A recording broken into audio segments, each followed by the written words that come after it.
Hi everybody and welcome back to Dusty Track BC. We're here at Thimbleberry Farms with Vicky. Hello. Hi, how are you doing today? Good, thank you. How are you? I'm doing well. Good. Could you tell us a little bit about what Thimbleberry Farms is?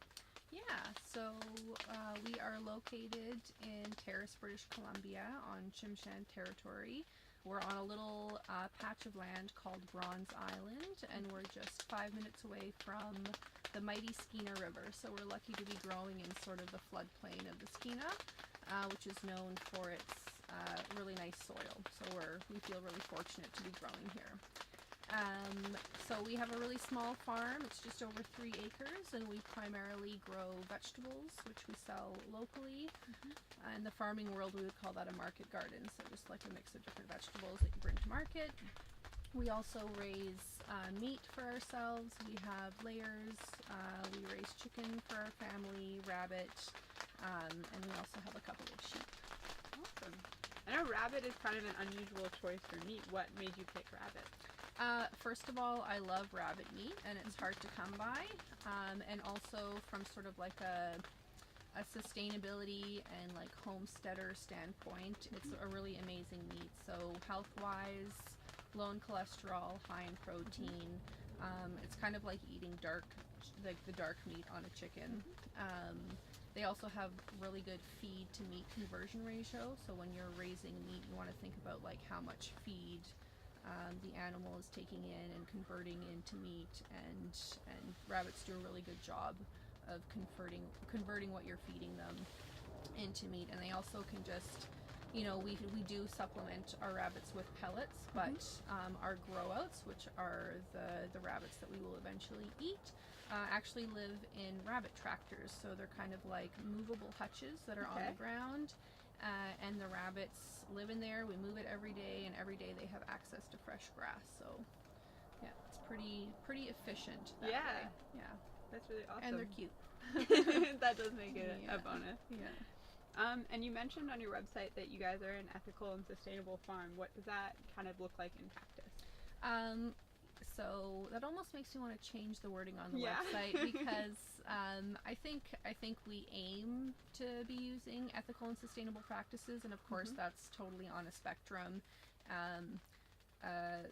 What we do try to do though is like sort of limit the negative impacts of our practices on the land and on the soil. We have a very deep respect for the soil. We understand that sort of just how much we're benefiting from it. We view the soil as sort of like an ecosystem, so we're wanting to respect the life that lives in the soil, that is providing us with like the ecosystem services, because without that healthy soil and the diverse community within it, we wouldn't be growing a lot of vegetables. So we try to reduce our sort of overall impact on the land that we're on. We don't use like synthetic fertilizers. We are not a certified organic farm, but we do follow organic practices and standards. And where we kind of sort of are flexible with that is that we really try to use what is locally available. So because we're worried about the sort of footprint that having everything shipped in has, and also recognizing that we are a small local business and we want to be supporting other small local businesses as well. So if I can find something at our local nursery, or if I can go to Smithers even to get something, I would rather do that than to be ordering something from Ontario if possible. Yeah, that makes a lot of sense. Yeah. Does being on the floodplain and having the Skeena River, is that kind of the main water source that kind of feeds your farm, or?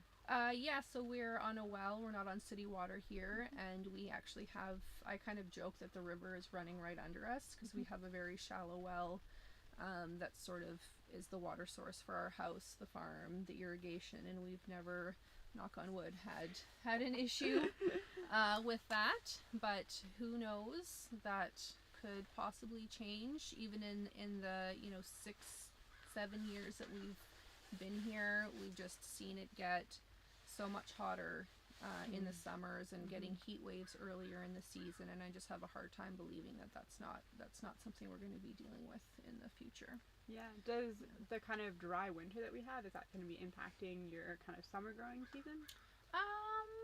I don't, not in any sort of way that we'll have to be managing things on the farm.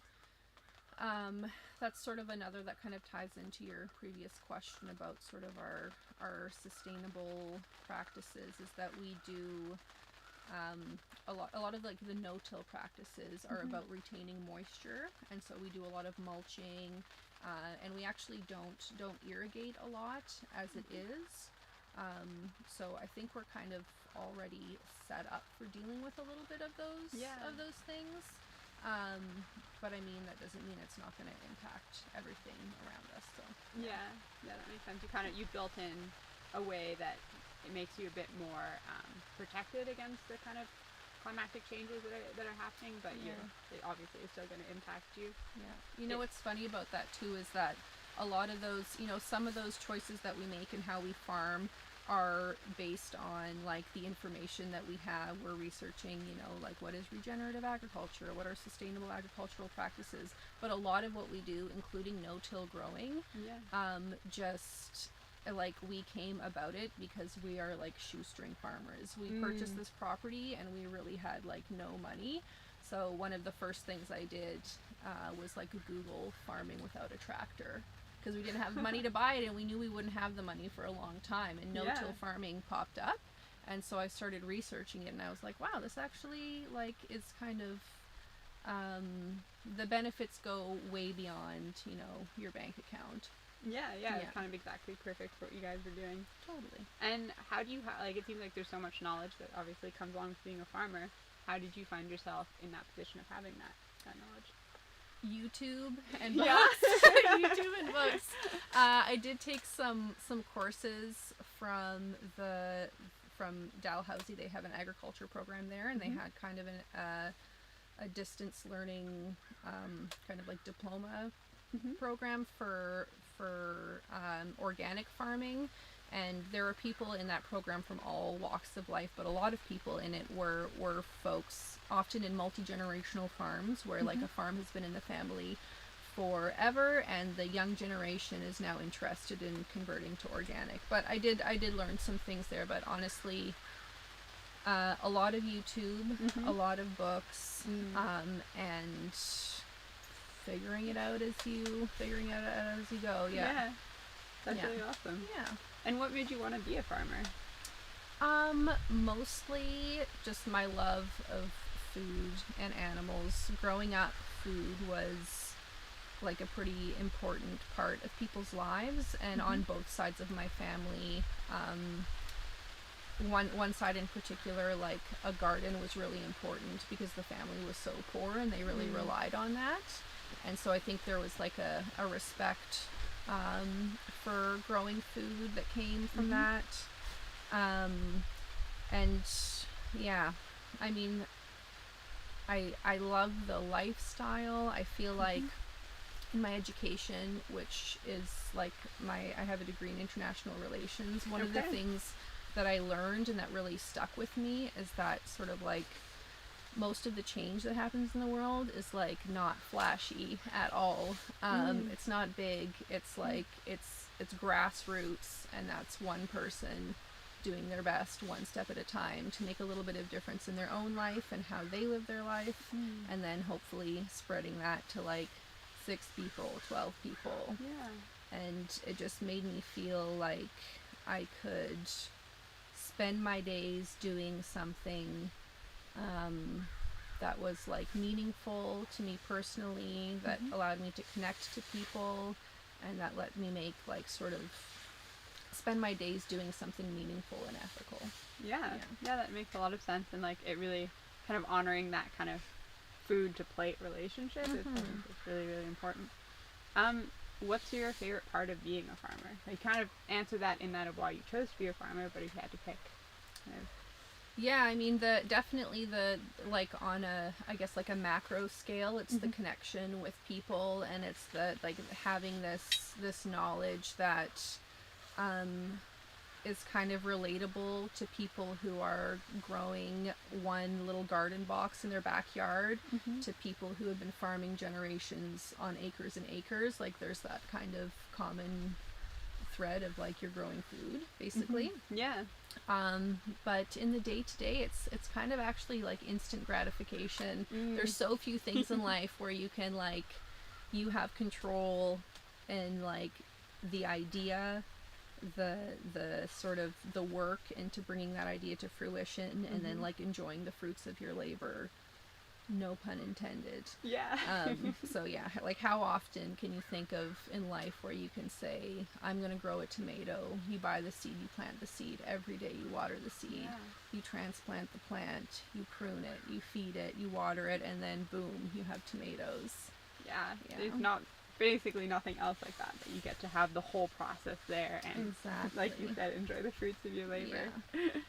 Definitely. And what's a kind of a big challenge that you face being a farmer in a small scale farm? Most of it I would say has been basically support for small scale farmers. I guess I have my like ideas of why that is. There's a lot of support and subsidies for farms that are operating at a larger scale, and I feel like small scale farmers are not undervalued by communities and customers, but I do feel like you know, like governments, different levels of government could be doing more, because I don't need a grant for $50,000 where like, or you'll match my 25 grand for like a crazy irrigation system. I need like $3,000 or $6,000 to like help me reduce the labor so that I can actually commit to farming over the long term and not burn out and decide to get another job instead. Yeah, that's been a big challenge. But mostly, you know, there's a little bit of like the physical strain of farming. I've dealt with that, especially in a system where you don't want to rely on mechanization because A, it's cost prohibitive, B, you don't like the impact that it has on the environment. But overall, I feel like we are pretty supported. People love farms. People love farm fresh food. They love hearing about farms. People have misconceptions about farm life, which is totally normal. Like I don't know anything about like a plumber's life, but it is definitely romanticized, I would say. What are some of the main misconceptions that you come across with farm life? I think there's definitely like a you look a certain way, you get up at 5 a.m. All farms have the same key elements, which is like tractor, red barn, cows, kind of thing, which doesn't bother me at all. But I think people also don't realize that a farm is a small business, and that a farmer needs to sort of like make decisions, you know, very much based on like finances and whether something is viable, but also in terms of like their quality of life. Yeah, that makes sense. Yeah. And you mentioned earlier kind of like you want to set your farm up in a way that you kind of reduce the amount of labor that you're putting into that. Is it just you and your family on the farm? Yeah, last year we started getting some help from a local person who has some experience doing farm work, and that's been really great, and they're flexible, and what works for us is, you know, we have a project like this needs to be done, or it's peak harvest season and we need help doing a little bit of harvesting. I have flirted for many years with the idea of hiring labor, but I can tell you an imbalance or sort of something that doesn't make sense to me in farming is that you have, or in a lot of work, I've worked a lot of minimum wage jobs. I would say some of those jobs I'm like minimum wage makes sense for that job. Doing farm work, minimum wage does not make sense. You are out there all day in all weather, you know, burning incredible amounts of calories, risking injury. I don't know anyone who has farmed that has not sustained some sort of injury from farming, and I cannot I cannot pay someone minimum wage to do that Mm-hmm. work. I don't think minimum wage and some veggies at the end of the day is sufficient for the amount of work that's done. And I can tell you, as the person who does all the research, the planning, that requires skill that is learned and practiced. But in terms of its like impact on my life, I would put a lower dollar value on that labor than I would the physical labor. Wow. Yeah, it's a struggle. That is, there's a struggle for you. You're asking about struggles. Yeah, that seems like a really big struggle, and especially like you need the labor, but you so clearly have your values and you're not going to compromise those just to get the job done, which is really amazing. If people wanted to kind of have your vegetables, like, is it mostly farmers market that you sell them, or do you do any CSAs or anything like that? Yeah, I don't do a CSA because my issue in all of the years that we've been selling locally at the farmers market is that I just never have enough produce. Oh, wow. So I have also, because I understand that not everybody can make it to the farmers market, we'll do like a weekly farm stand. And I've done a little bit of wholesale here and there, but again, just a family farm, we have to be really careful about how we manage our time. And so for us, if we can sell everything at the farmers market, then that's what we're going to do because it's the most efficient. Yeah, that makes sense. Makes a lot of sense. Yeah, we also really value the farmers market as a community space. Yeah. Like there aren't a lot of places or events, especially in northern communities, I find, that are super accessible and like full of people and vibrant. And I think farmers markets are really great for that, where you can show up, there's a ton of people there, there's a park, there's some entertainment, and you can buy something or you can not buy something. Yeah, I like being part of that. Yeah, and then kind of bring that community aspect forward. You mentioned that you moved here and bought the farm. Was it hard to build that community around you, or did you find it was kind of a natural way forward? I felt like it was pretty natural. I think like in most small towns, people are like hungry for something like new or a new project, initiative, business. There are a lot of people who say, oh wow, you have a farm, I would love to have a farm. So I think people just get excited about that. Yeah. And now also just, I admit that I love Instagram. I love Instagram. I love looking at Instagram. I love using Instagram, like contributing to it. And that has been a really incredible tool for kind of like sharing how we do things and letting people know what we have available. And hands down, every single market day, people will come up to me and say, I saw on your whatever on Facebook that you have this and this and this. Do you still have any of that left? So that's helped. Yeah, that makes sense. Kind of really making use of the social part of social media. Totally. Yeah. Exactly. Yeah. And what made you pick Terrace to move to start your farm? It's not a very romantic story. We were living in Vancouver. I grew up in the interior. My partner and I met in Prince George. I moved to Vancouver to finish my degree, and then he moved down too. We knew we would end up in northern BC again because we wanted to farm. And we were kind of thinking, we have people in Prince George, Smithers is nice, and my husband Chris had been to Terrace before. I never had, and basically through his work he was able to get a job in Terrace, and he said, hey, would you move to Terrace? I could transfer there. And right away I went on the internet, I googled what the growing zone in Terrace was, and then did like a Google Street View tour. And I grew up in a really small town called Quesnel, and I just thought, it looks just like Quesnel. It has less mills and more mountains. It'll be fine.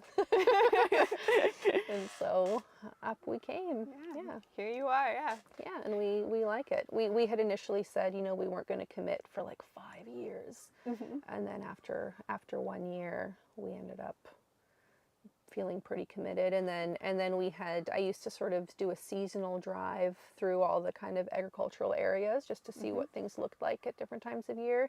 And I saw that this house was for sale.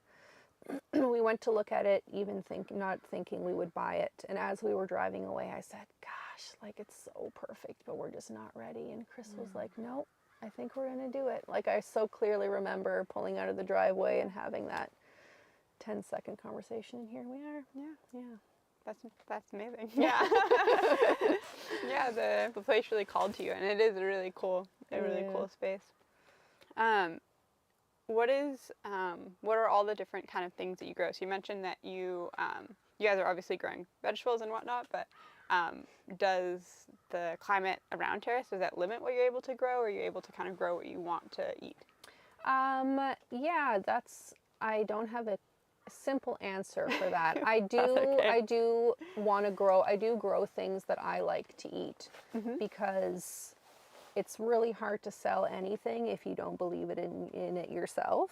I also am really interested in foods that are like seasonally appropriate, obviously, but also that grow well in our conditions that people maybe don't eat. So my father is Italian. They obviously have a very different climate there, but there are so many vegetables that can be grown throughout the winter there that are really great sort of early season or late season crops that people aren't really used to eating here. So I'm always talking about fava beans. Okay. Fava beans I think are super delicious. They require a little bit of labor. You have to peel them, but they're great for the garden. They fix a lot of nitrogen. The bees love them because they're one of the first things to bloom in the garden. And then if you leave the plants in the ground, once temperatures drop at the end of summer, they'll like put up another shoot. It's an incredible food. Yeah. Very high crude protein content. I could go on and on and on. But things like that, or like chicories, which are kind of like a winter green. Okay. And that's been a little bit of a struggle. Like people really want carrots with the green tops, even though it's like carrots are actually very hard to grow, and the green tops are a little bit annoying for packing and washing. Yeah. People love to look at funky colored like tomatoes in different shapes, but in the end they usually buy the standard round red. Oh, okay. So there's a little bit of, I guess, like I do my best to try to like educate people a little bit, like this is why I grow this. It's not just because it's weird looking, like it's, you know, it has these qualities that are great for local food sustainability. And of course, when you're growing things that are better adapted to the climate, that makes things a lot easier and more efficient for the farmer. Yeah, that makes sense. Yeah, but if you wanted like a list of what we grow a lot of beans, a lot of green beans and yellow beans. We grow tomatoes, a lot of tomatoes, some peppers. We've had success with eggplant over the past couple of years. We've grown melons in our tunnel. Carrots, because they're just like such a favorite at the market. Lots of different greens and head lettuce. So it's a pretty broad spread. Yeah. Yeah, it sounds like it. Is there anything that you've kind of tried to grow here, but you just like cannot grow? Yeah, so something that when you're like learning about market gardening and CSAs, plants that are in the broccoli family, like brassicas, people love broccoli. I also love broccoli. I've never had amazing success in growing it, and it also doesn't do well on a small farm. Like in order to make our money, we need to do succession planting, which means in a season you're planting a bed and then you're pulling that out and you're replanting the bed. Okay. And so when you have things like broccoli that take quite a bit of time, and you're getting one head off of a plant that takes this much space, it's not super efficient. No, definitely not. The one exception of that is garlic. We grow a lot of garlic, and we plan on growing more and more. It's so well adapted to the climate. Everybody loves garlic, like you can't sell enough of it. Yeah. And in terms of like workload, the work for garlic is kind of on the shoulder seasons, which kind of fits well into like the flow of things. Yeah. And forgive me, I'm not super well versed in farm. What are the shoulder seasons of? Oh, sorry. So you have your main season, which is when it's like the best weather for growing most things that people want to eat: Okay. carrots, tomatoes, cucumbers. And that would be kind of when in the year? So in Terrace, I would say most people will like plant their garden May long weekend, which I think is Oh, okay. very conservative. I plant well before then, Oh. either indoors or even in the field. But yeah, I would say in Terrace, most people are doing sort of like May, September, October. The shoulder seasons then would be, like this weekend we will plant fava beans because they're so well adapted to the cold. We'll also plant some carrots in the tunnel and we'll cover them with additional plastic so that we have more of a greenhouse effect, and that way we'll have some early carrots. So yeah, the shoulder season would be when it's still quite cold at night in the spring, and then in the fall when it's also getting colder. Nice. Has the kind of warm season changed your shoulder season? Like, I know it's been unseasonably warm this week. Is that affecting you at all, or? Yeah, the past couple of years we've had these like early droughts, like super hot. Like I think it was 2 years ago we had like 30-degree weather in May, which is crazy and really hard on plants. So in May you usually have the colder, cooler weather loving crops like lettuces and greens. So when you're planting out a baby lettuce, something like this, look at that. This does not want to be scorched under 30-degree heat. It will get fried. So that can be a little bit stressful. But yeah, I think the next kind of big investment that we'll make on our farm, if it continues that way, is something called shade cloth, which is a cloth that provides a little bit of shade but still lets light through. That just keeps your vegetables from roasting under the sun. Yeah. And is there anything, if someone was getting into farming, that you would really want them to know? Yeah, I would say one of the biggest lessons that I've learned in the past few years is that like grind culture, which part of the reason people get into farming is because they really want to avoid that kind of whatever office life or kind of like the competitive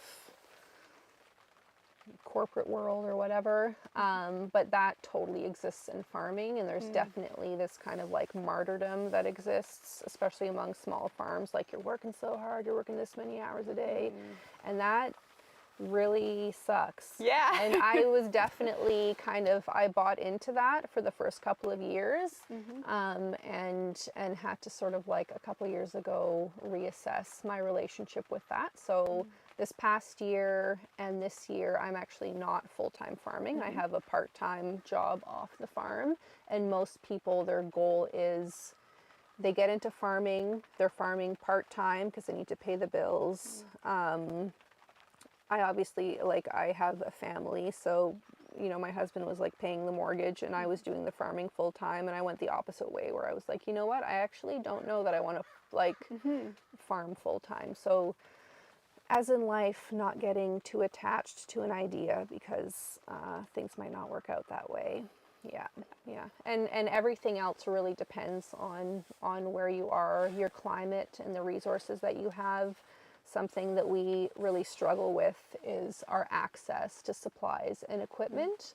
So all of your mentors and the books that you read, a lot of those people are living in areas that have kind of like strong agricultural industries, so it's easy to find a lot of that equipment.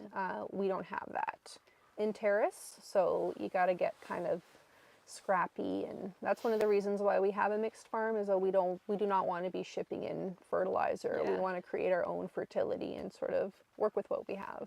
Yeah, that makes a lot of sense. Yeah. And is there anything that we didn't cover that you want to make sure that people hear? I think that people are genuinely interested in farming on their own, and I would just encourage, if people have questions about growing food and if they're really passionate about like local food security, to a farm is a business and we want to provide customers with what they want.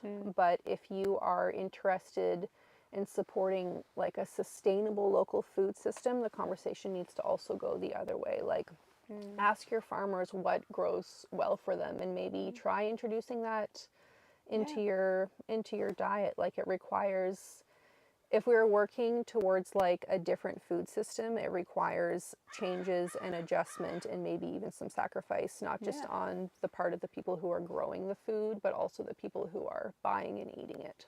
Yeah. Yeah. That's wonderful. Well, thank you everybody for listening. I was getting confusing hand signals from behind the cameras there, but thank you everybody for listening and learning about farming. And I hope that everybody in Terrace takes some time to eat some fava beans at the next farmer's market. Please It try sounds them. like.